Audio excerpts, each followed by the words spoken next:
Bumuga ng hangin sa kawalan si Lucas na makapasok ito ng sasakyan niya. Maya-maya bumukas ang pintuan ng passenger seat nang pumasok si Amor. Tahimik lamang siya. Napabuntong hininga si Lucas sa inabutan ng bottled water si Amor. I'm starving. What do you want to eat? Ikaw? Ha? Ang ibig ko pong sabihin, Sir Lucas, ikaw po ang bahala. Di pa naman ako gutom. Napatingin si Lucas kay Amor. Nakatungo pa rin sa mga paa nito at nakakuyumo sa mga kamay. Madalas tong napapansin ni Lucas kapag natatakot siya o kinakabahan. Miss Contreras? Po, Sir Lucas. Sakalang umangat ang mukha ni Amor nang tawagin siya ni Lucas. Maya-maya umiling to at nag-start ng makina ng sasakyan. Let's go. Nakakagutom ang mga tao sa loob ng Dean's office. Steak for lunch is excellent with red wine. Sir Lucas? Ano pong mangyayari sa kanila? Sila? Ikaw ba? Anong gusto mong mangyari sa kanila? Gumuhit ang ngiti sa labi ni Lucas na makita ang reaksyon ni Amor dahil sa tanong na yon. Wala naman po. Really? And do you think hindi nila ulitin ang pambubuli sa'yo o sa ibang estudyante kapag pinabayaan silang lumalaki ang mga ulo habang tumatagal? Miss Contreras, ayos lang naman maging masama paminsan-minsan nang sa ganon hindi nila abusuhin ang kabaitan mo. Naiintindihan mo ba ang sinasabi ko? Sunod-sunod na tumango si Amor. Hindi na nagsalita dahil alam niyang wala siyang laban sa isang matalinong abogado.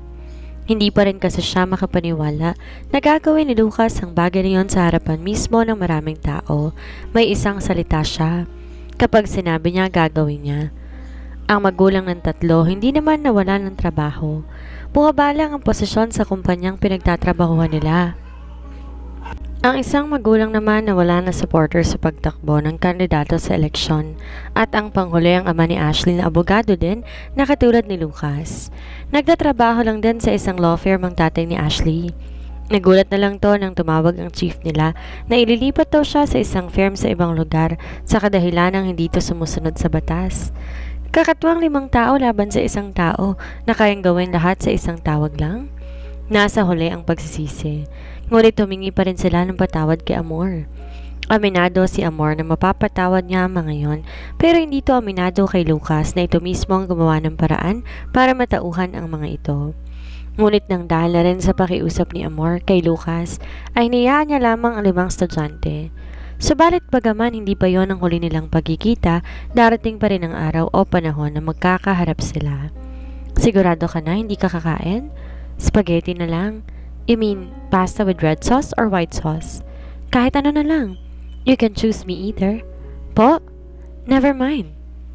Ako na ang pipili ng kakainin mo. Ang payat mo, Miss Contreras. You need to take vitamins. Parang sumusobra naman yata ang pagiging protektor ng isang binatang to. Parang di na tama. Sa isipan ni Amor, binabanggit niya yon. Oo, aminado siya na amo niya ang kaharap nito at hindi nobyo. Pero kung umasta, daig pang asawa na may 2 anak na inalagaan na kailangan din alagaan ng ama? Alam mo ba kung saan ampunan ka nang galing? Malayo sa topiko ang tanong ni Lucas sa kanya ngayon. Napasimsim ng tubig si Amor pagkatapos niyang lunukin ang ninungoyang pagkain. Hospicio de San Jose po, Sir Lucas. Bakit po ninyo natanong? Nagkibit balikat ang binata. Maya-maya sumimsim to ng alak. Diretso ang tingin kay Amor. Are you free tonight? Kamuntik nang mabilaukan si Amor nang tanungin siya ni Lucas ng ganon. Kung ano-ano na kasi ang iniisip ni Amor simula pa ng mga nakaraang linggo dahil sa maling pagkakaunawa niya sa mga lumalabas sa bibig ng binata. Hindi man lang natibag si Lucas sa kanyang kinaupuan. Hindi rin umaksyon na tulungan si Amor na abutan ng tubig o kung ano. Diretso lang ang mga tingin niya sa dalaga. Walang kisap mata, walang reaksyon na makikita. Basta nakatitig lang siya doon. Sir Lucas? Yes or no, are you free tonight? Para saan po? Miss Contreras, you disobey me. Ha? Disobey? Paano? Saan? Kailan? Hindi mailabas ni Amor ang ganong tanong dahil nahihiya siya. Gusto niyang alamin, pero natatakot din siyang magtanong dahil baka mali na naman ang pagkakaintindi nito sa mga tanong. Teka lang naman, Sir Lucas, ano ba kasi yun? San po ba? Imbes sagutin ang tanong ni Lucas ang tanong ni Amor, nagpatuloy na lang to sa pagkain. Di na ulit to nagsalita hanggang sa matapos na sila. 4:00 ng hapon na makauwi sila. Pagdating ng dalawa sa lobby ng bahay, kagad ding nag-iba ng daanan ng dalawa. Patungo ng kwarto si Amor. Bar corner naman si Lucas. Ano kayang nangyari doon at hindi na ako kinausap? Bawal na rin bang magtanong ngayon? Para nagtatanong lang eh. Suplado. Sumampa ng kama si Amor at tumingala sa kisame. Ang lalim ng iniisip niya habang mayat-maya'y bumubuga sa kawalan. Bumangon lang to nang marinig ang pagsarado ng pintuan ng kwarto ni Lucas. Sisilip pa sana to nang kumatok si Lucas sa labas ng kwarto niya. Nagmamadaling binuksan iyon ni Amor dahil baka may gusto ipagawa. Sir Lucas, bakit po? I'm coming late tonight. Lock your door and do not come out.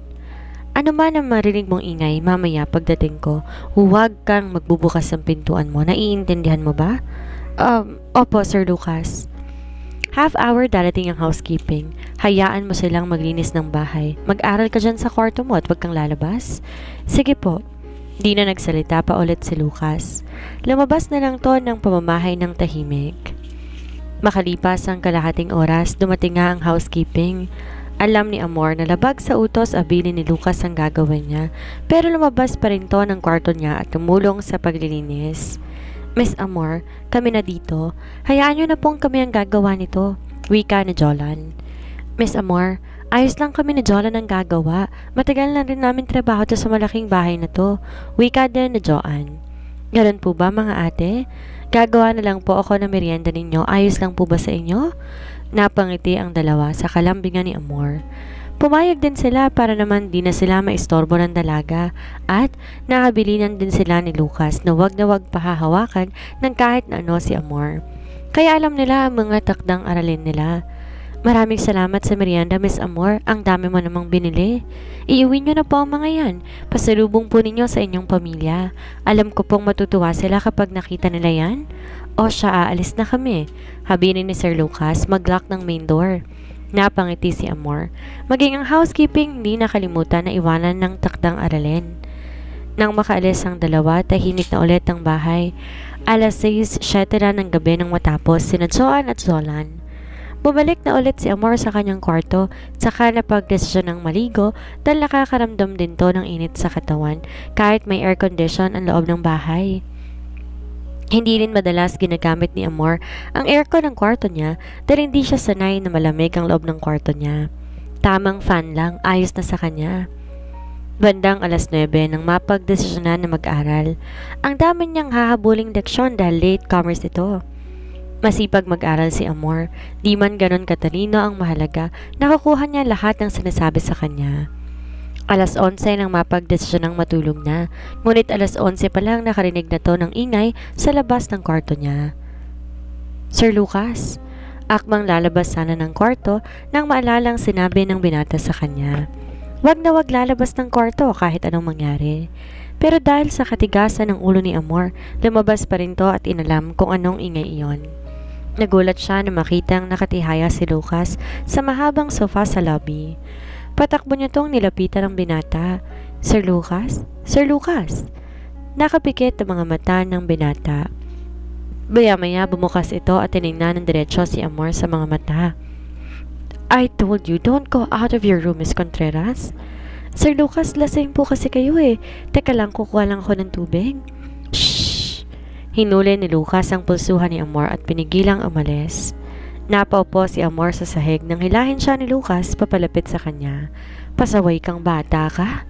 Sorry po, kukuha lang po ako ng tubig na malamig. Babalik din kaagad ako, saglit lang po talaga. Kumawala si Amor sa pagkakahawak ni Lucas sa kanya. Bumalik din kaagad siya na makakuha ng bottled water at sa kanya isinalin yon sa baso. Maingat niyang binigay kay Lucas, ginabayan sa pag-inom ng tubig. Higa po muna kayo, Sir Lucas. Kukuha lang po ulit ako ng bimpo. Stay here. Saglit lang po talaga. I said stay here. Don't leave me. Sa lakas ng pagkakahila ni Lucas sa braso ni Amor, napasampa ang dalaga sa dibdib nito. Hindi kaagad gumala si Amor dahil 1 kilos na lamang magkakaroon na naman siya ng karagdagang kasalanan. Aminado siya na sobrang bango ng men's perfume ni Lucas pero kailangan na makalis siya doon. Sir, hindi po ako makahinga. Stay here, Ina Amor. Po? I told you. Sir Lucas? Umangat ang mukha ni Amor, ngunit hindi niya napaghandaan ang sumunod na nangyari. Nilapit ni Lucas ang mukha nito sa mukha ni Amor dahilan para sakupin ni Lucas sa mga labi ng dalaga. Alam ni Amor sa kanyang sarili, lasing ang kanyang amo na si Lucas, pero bakit parang sinasadya? Pero paano naman kung hindi? Dahil lasing siya at hindi alam ang ginagawa?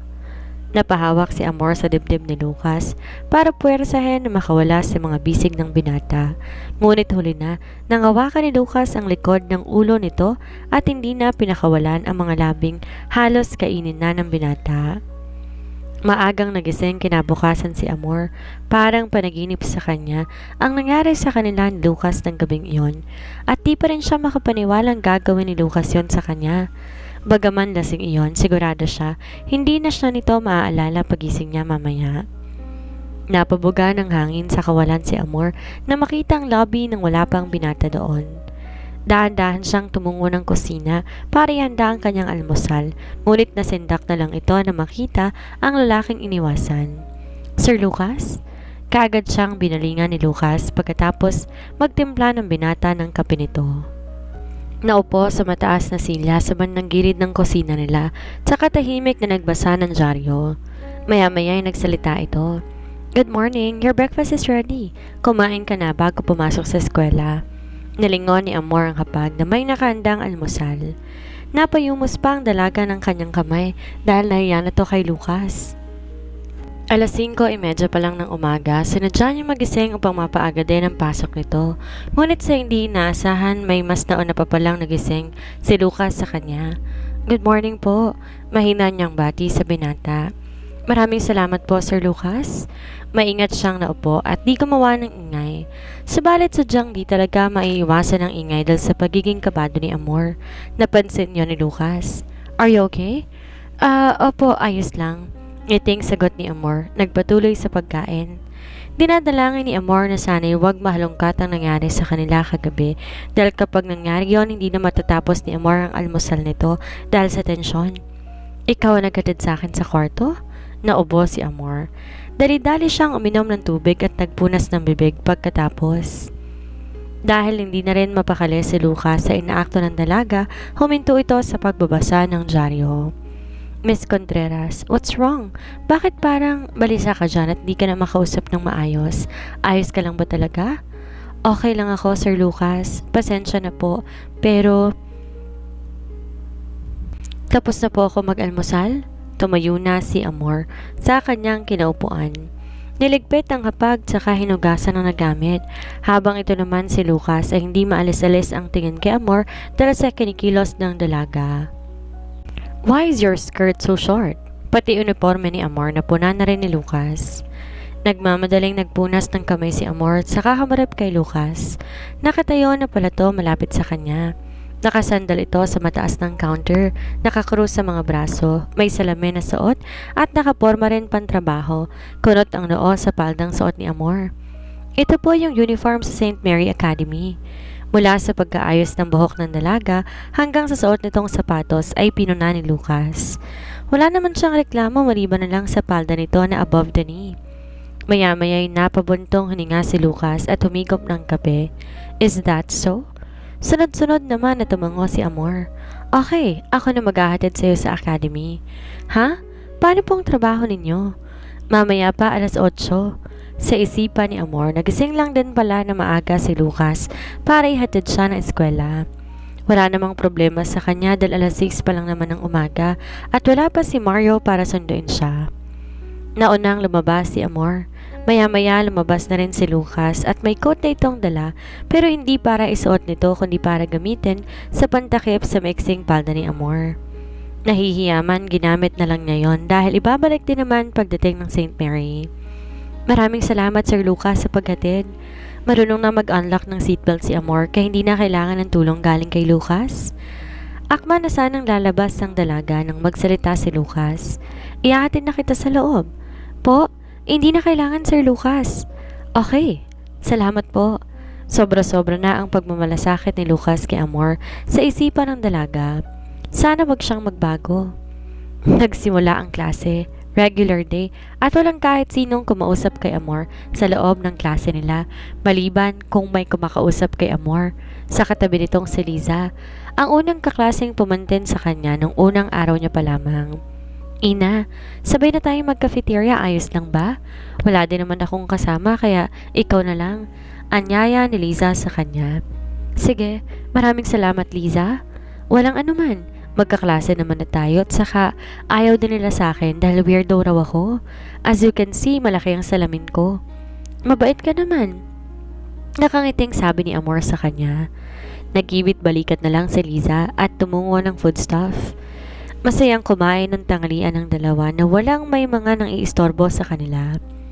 Samantala, maagang bumisita si Lucas sa mansyon ng pamilya niya. Naabutan niyang nag-aalmusal pa lang ang ama at ina nito, samantala ang kapatid na si Tyron ay papanaog pa lang galing sa kasariling kwarto. It's nice to see you, Attorney Montenegro. How have you been? Masiglang bati ng kapatid nito sa kanya. I'm good. Good morning, Mom. Dad? Kaswal na pagbati ni Lucas sa ama at ina nito at sa kanyang nakababatang kapatid. Ang aga mo naman, look. May lakad ka ba? Puna ng inang si Celeste. Naupo si Lucas sa tabi ng ina, tsaka pinaghandaan ng kasambahay ng pinggan sa harapan nito. Thank you, Ate Laila. Tsaka kumuha ng brown na tinapay at saka palaman. Hinatid ko si Amor sa eskwela niya. Wala naman akong pupuntahan ngayon kaya napadaan ako dito. Nahinto siya sa kanyang pagkain nang napatitig ang pamilya nito sa kanya. What? Angel niya. How is she? Good? I heard about bullying. Anong ginawa mo? Ang amang si Alfredo ang nagsasalita nang matapos magbasa ng dyaryo. Nothing. I guess nothing serious. Wala naman.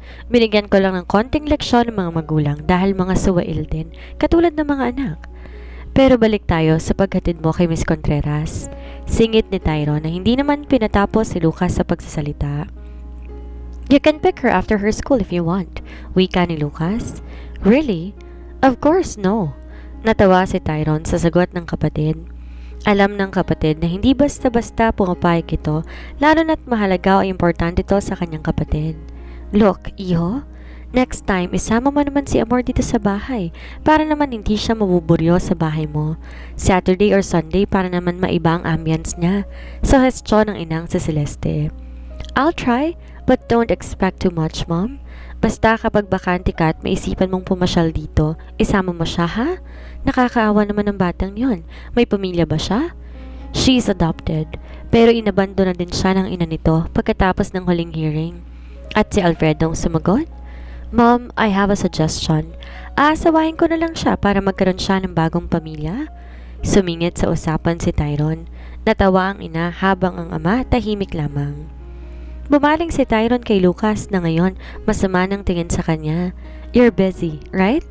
Baka gusto mong umalis na at magbubuhat ka pa ng mga hollow block sa site mo, Engineer Tyron Montenegro? The door is open at baka gusto mong ipahatid pa kita. Nakuha ni Tyron ang inis ng kapatid sa mga oras na yon. Natawa na lang ang kapatid at nagpaalam sa kanila na aalis na ito. Mom, Dad, I'll go ahead. Thank you sa almusal. I will try my best to come on Sunday with Amor, and please don't get me wrong, she is my employee and nothing else.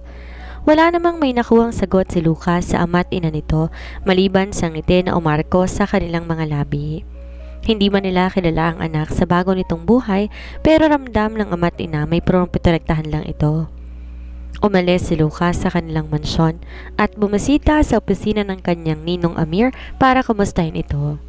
Nabalitaan niyang wala tong kasama ngayon sa law firm dahil ang kasama nitong si Attorney Alia Vergara ay nasa ospital at koma ito dahil sa hindi may paliwanag na pangyayari. Alas 5 ng hapon nang matapos ang buong klase ni Amor. Palabas na to ng silid-aralan nang habulin siya nito ni Lisa. Ina, uuwi ka na ba? Sabay na tayong lumabas. Sige, pero di ako po pwedeng lumabas hanggat wala ako sa waiting area. Bakit naman? Wala lang, gusto ko nandyan lang ako. Ang totoo, ayaw ni Amor na sa labas siya maghihintay kay Mario. Delikado ng panahon ngayon, lalo na't di rin kabisado ni Amor ang lugar. Kaya mas maigi o mas mainam na wag nang lumabas at hintayin na lang sa loob ang susundo sa kanya na si Mario. May gwardya rin na nakabantay sa kanya.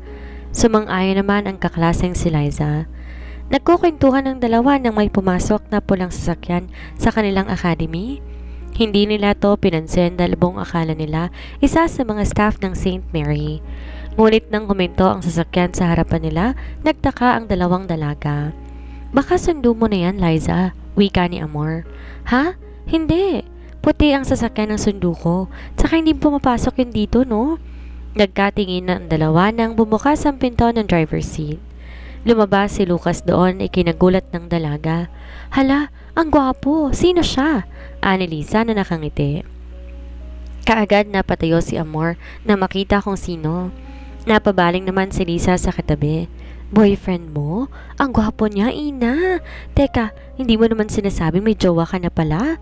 Kinikilig na wika ni Lisa sa kanya. Samantala si Amor, di makapagsalita man lamang. Hindi ko siya... Ayos lang yan, atin-atin lang. Yummy na, dax pa, nakakagigil. Diretsong tingin ni Lucas kay Amor. Halos hindi napansin na may kasamang dalaga dahil isang babae lang nakikita ni Lucas doon at iyon ay si Amor lang. Let's go! Saka hinila ni Lucas si Amor papalayo sa kaklase nito. Di man lang nakapagpaalam ng maayos ang dalaga sa kasamang si Liza dahil sa ginawa ni Lucas sa kanya. Bastos man hindi pa rin alam ni Amor kung bakit gano'n na lang ang ginawa ni Lucas. Nang makapasok si Amor sa loob, nakita niyang humarap si Lucas kay Lisa at mukhang may sinabi pa ito. Pagpasok ni Lucas sa loob, inunahan niya na si Amor. Do you know who is she? Umiling si Amor. Hindi, pero alam ko mabait siyang kaklase. Napabuntong hininga si Lucas saka humarap kay Amor. Kapag madalas kong nakikitang kasama mo siya, palalayasin mo ako sa pamamahay mo? Titigil ako sa pag-aaral at babalik ako kung saan man ako nanggaling? Ganun po ba, Sir Lucas? Hindi nakapagsalita si Lucas nang sumagot si Amor sa kanya. Napatitig lang ang binata, maging si Amor ganun din. Nagtiim ang bagang ni Lucas na makita ang malamlam ng mukha ng dalaga. Napabuga na lang to ng hangin, tsaka tahimik na nagmaneho ng sasakyan. I'm doing this for you, Ina Amor.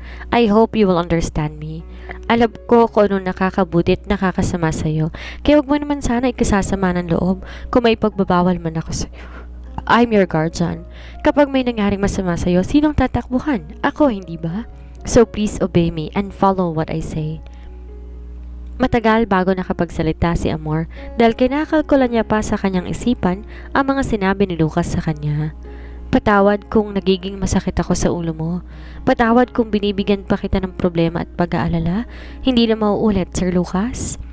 Pumarada sa gilid ng kalsada si Lucas na parang luluha na si Amor. Kinabig ng binata ang likod ng dalaga upang kumalma, ngunit hindi yon tumalab dahil humikbi na si Amor. Hey, why are you crying? Wala po ito. Okay.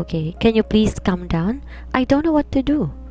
Buong buhay ni Lucas, wala pa itong may napapaiyak na babae, maliban kay Amor na sobrang lambot ng puso at iyakin. Di niya alam paano pakalmahin ang dalaga, kaya ang tanging paraan niya lang ay ang yakapin ito. Calm down, please. Oh, Ina Amor, you make me nervous right now. What do you want me to do then? Tell me. Di niya alam paano niya patatahanin ng dalaga, pero alam niyang dahilan kung bakit tumihikbi ito ng ganito. Dahil sa mga ipinagbabawal ni Lucas kay Amor. Kumala sa pagkakayakap si Lucas kay Amor. Gamit ang malapad na palad sa kamay, kinulong ni Lucas sa magkabilang pisngi doon, tsaka tinitigan ng diretso ang dalaga. Gamit ang magkabilang hintuturo, pinahid ni Lucas ang mga luha sa pisngi. Natahan si Amor dahil bigla na lang sumeryoso ang mukha ni Lucas. Ramdam ni Amor ang init ng mga palad ni Lucas ng mga oras na yon. Maya-maya, nagsalita si Lucas sa kanya. I will kiss you if you don't stop sobbing there.